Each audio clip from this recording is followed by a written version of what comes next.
Hi, my name is Alex, the coordinator of the Meditation Club, and today you're going to hear from our club members answering the following question. How do you ease a restless mind or bring positivity to the world? I think when we get down or when we're sad or when we are having a perceived negative emotion, if we take a pause and look at the situation and maybe try to be curious like a kid without thoughts, without judgment or shame around the situation, and instead look at it with curiosity and excitement and wonder, then it changes the perception of what we're feeling. And I think that sometimes that can be really beneficial. So something that really helps me when maybe I'm feeling down or I have some inner turmoil is actually to turn away from myself and my own issues and to turn outward and to think about other people, to think about people, my friends or family or anyone in my community, the people I meet, and how I might help someone else. Sometimes we're all struggling, and it's so nice when you're struggling and someone reaches out. And so I actually find the best way to overcome my own personal stress or feeling down is to be that for someone else, to do something nice for someone or to send a nice text. I think also the more I do this, the more I just genuinely feel love. So something I just started doing is writing down things that I'm grateful for. And it seems really simple, but for me it's been a great way to stay grounded and to come back to the present moment so that I can be the person I want to be in the world to spread more love and kindness.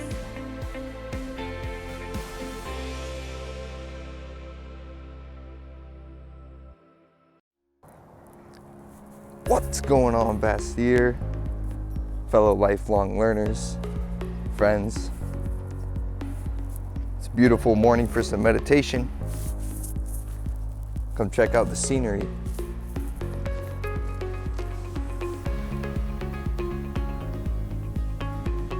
Man, check out the stillness of that water, the patience. I love meditating in a setting like this. Nature gives us these symbols of virtue and character for us to learn from. And you know what's amazing about that? It helps bring your frequency, thoughts, actions, behaviors into alignment with your life's mission. Your not yet realized dreams. Have a great day, y'all. The dreams keep getting deeper. So when I think about trying to ease a restless mind, three things come to mind for me. That is meditation, movement, and doing something that brings me joy. And so talking about meditation, one thing I like to do in my practice is placing my hand over my heart and then placing my other hand over my stomach. And then I like to envision bringing light and positive energy to those parts of my body, and specifically bringing light and attention to my heart to remind myself to love myself, and then bringing that energy to my stomach, the place where we hold self-confidence and self-motivation and self-purpose. And those are important to me because if I want to bring positivity into the world, I need to start from within, and I need to have love for myself and confidence for myself so that I can then radiate that out to others. So that's my meditation practice. And then movement is really important to me. When my mind is all restless and I have a lot of thoughts up here, I like to move my body because to me that is just energy that needs to be released. And then doing something that brings me joy is really important. I hope that other people choose to do things in their day that brings them joy, because doing that little thing can also bring joy to others. Others can see you having that sense of joy. And then specifically I've been doing baking lately, and baking's not only for me, but I can give that gift of loving food and soul nourishing food to others. I think the restless mind is a normal human phenomenon. I think it's there for a reason. I think stress is good in general. I think without stress, there's no drive.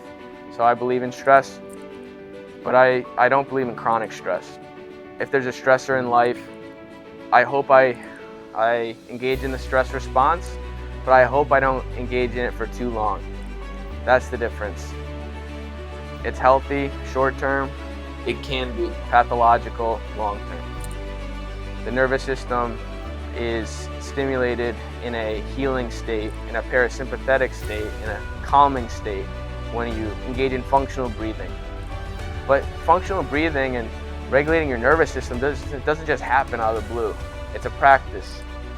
So if you want to work on being able to be adaptable to stressors, which is really what functional breathing does, it allows you long term to still have the stress response when needed in a short-term situation, but allows you to get back down to ground very easily with committed and disciplined practice.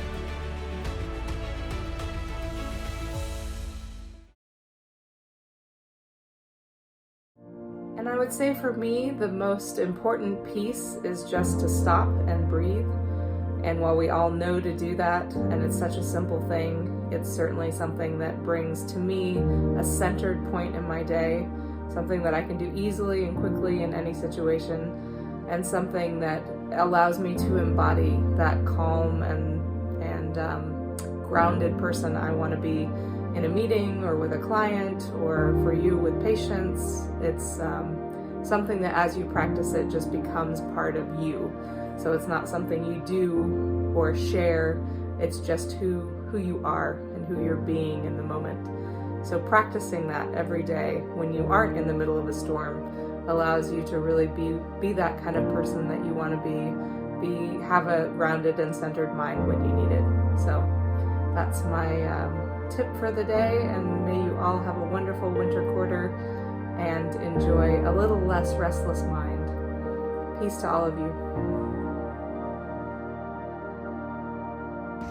So one way I like to ease a restless mind is to get outside and get some movement.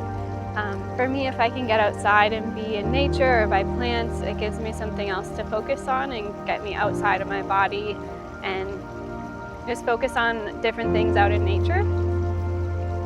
And another way is I like to do deep breathing. If I can connect my breath all the way down to my belly and into my feet, that feels really grounding to me.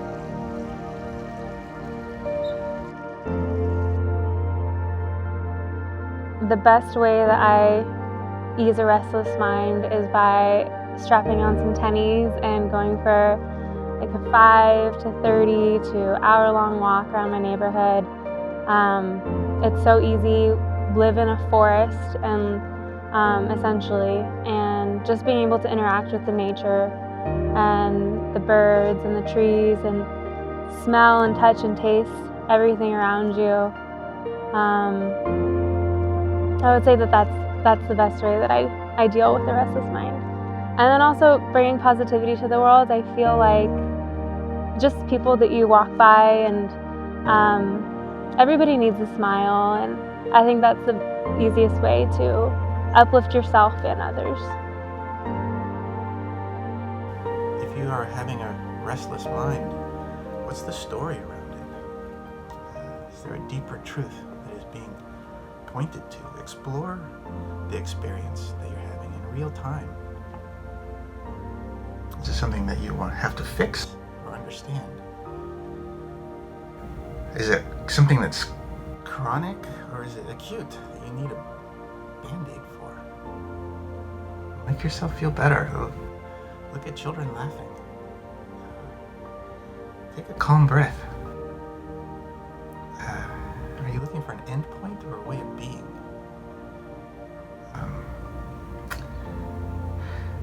Control is a paradox. Sometimes we want to control others when we can't control our own mind.